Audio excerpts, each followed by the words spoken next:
El Festival Paitán La Cita se convirtió en una experiencia de sensaciones y un encuentro de sabores y música. Y cada noche se hizo posible lo menos pensado. Al igual que otros países, la capilla de la comisaría de Pichilá del pueblo mágico Izamal se volvió un escenario en el que las y los asistentes disfrutaron de las interpretaciones de Tania Rubio y el cuarteto Masmude.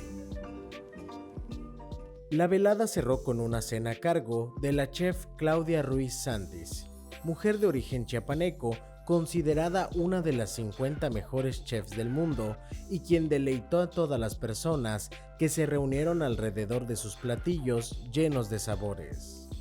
Hacienda Que fue también testigo de una propuesta gastronómica única.